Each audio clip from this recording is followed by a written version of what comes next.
Hey there, everybody. I wanted to show this photo from Larry Marr of a lightning bolt going right from the storm cloud, boom, into the foothills on the west side of Colorado Springs from yesterday. It was one of many storms this week that had put down cloud-to-ground lightning, which is extra dangerous because, well, we live here at the ground. Those lightning bolts tend to be stronger, and they're the big loud ones that you'll hear.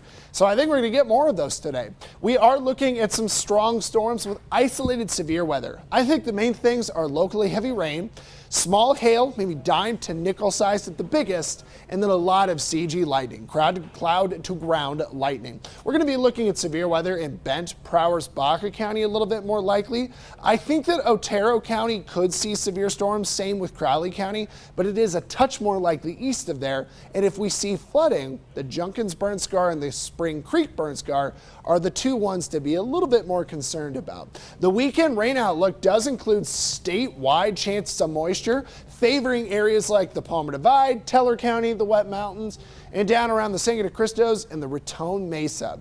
Highs today are set to be at about 78 in the Springs, 86 in Pueblo, so we're definitely building enough energy for storm activity later today. And like we said, I think there is some severe element present. We're going to be a little warmer going through the weekend, and actually next week at times does look pretty hot with more storms in the forecast. Can't say it enough, severe weather is most likely east of El Paso and Pueblo County. Ordway, La Junta, we were included in the light, or rather the marginal risk of severe weather. This morning it was really all out to Bent County, but I do like that it's been included back west. We're lacking a parameter called wind shear to really lock in severe weather, but I think we're humid enough and the atmosphere is so warm, there's just a bunch of storm energy. So I think some strong wind and then hail would be the most likely threats out east of Pueblo County. So by 2 o'clock, we should be seeing a couple storms from the Wet Mountains to Walsenburg, but probably some bigger stuff from the Sangre de Cristos near Stonewall and rolling out towards Trinidad. To the interstate, we are going to be much more active between 3 to 5 o'clock. Storms in Teller and El Paso County fire up around 3 to 4 o'clock.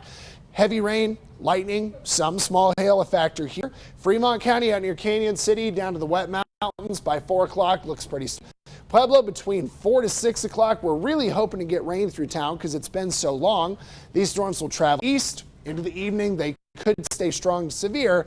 And hail, lightning is probably our biggest threats. Now, through the extended forecast, our chances really dwindle as far as storms go. So on Sunday, I kept us with an isolated chance, but it does look like a very low one. So that is really nice.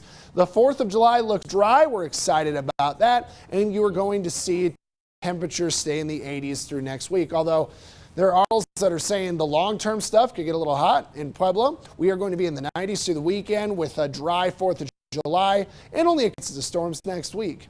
Canyon City, we are going to be seeing fireworks out near Florence on the 4th. It looks dry, including near Florence. So it's a good week through Canyon City for some 4th of July preview activities.